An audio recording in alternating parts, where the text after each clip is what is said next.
Perek Aleph, Mishnah Gimel. Elu chayovin b'chala u'peturim min ha'maisros. The following items are chayev with the mitzvah of chala, but they're exempt from maisros.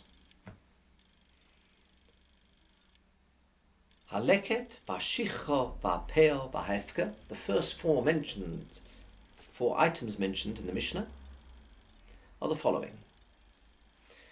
Leket, these are one or two stalks that, when collecting the ears of corn, fall away. The leket in that process.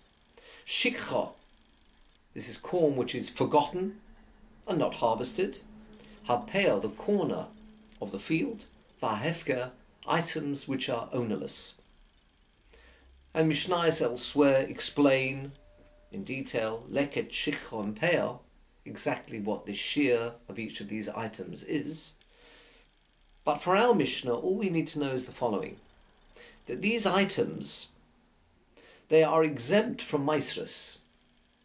And the reason for that is learned from a posuk in Re'eh, which says, Uvo HaLevi, the Levi coming to obtain their gifts, trumas and maisros, they will come, ki ein lo chelek v'nachalo imoch.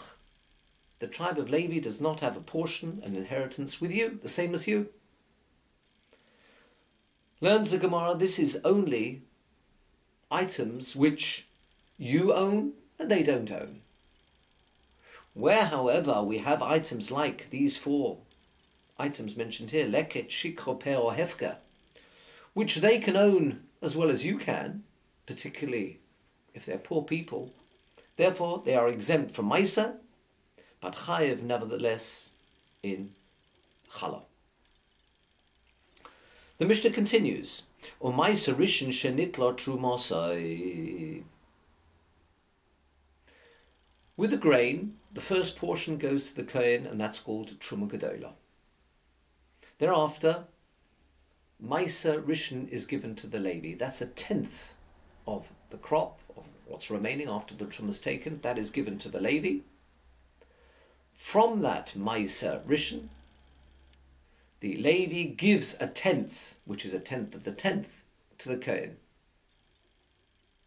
What remains with the original owners, in certain years in the 7-year cycle, years 1, 2, 4 and 5, Maisa Sheni, that's another tenth would have to be taken from what's ever remaining, and that will be taken to Yerushalayim. Now, Maisa Rishon Shenitla Trumosai. If the Levi received his Maisa, the tenth, and he received that in a state what's called bishibolim, it's in stalks. You haven't actually gone through the process of obtaining the grain and eventually piling up the grain, but you still have it in the ears of corn, in the stalks. If that went to the Levi, then eventually when he does process that grain, it will be exempt from Truma Gedola. However, that Maisa Rishon will always be chayev in Chala. Also, Maisa Sheni v'hekdesh sheniftu.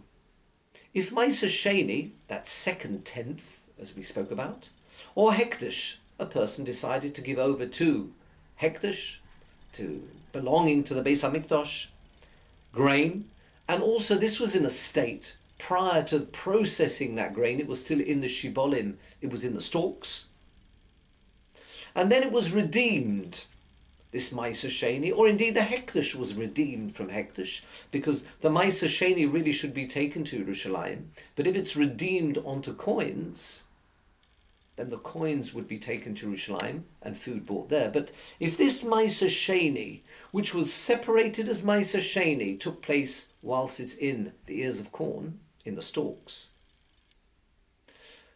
and then one went through the process of obtaining the grain and heaping up the grain, and subsequently one redeemed that Maisa Sheni, or indeed the Hekdesh, it will be exempt from from Truma, as we mentioned before.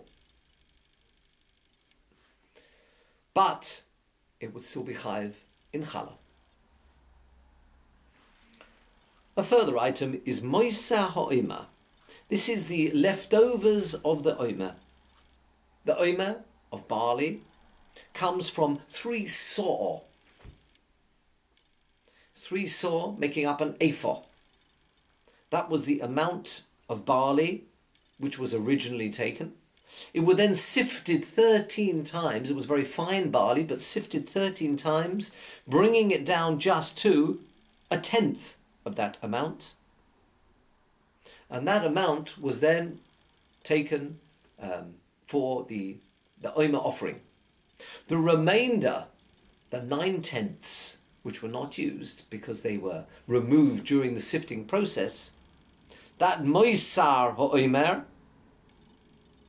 would be exempt from taking maisrus, but it would still be chayiv in challah. Continues the Mishnah, if one has grain which hasn't yet grown to 1/3 of its final growth, its potter, well, according to the first part of the Mishnah, it will be exempt potter from maisrus, but still chayiv in challah.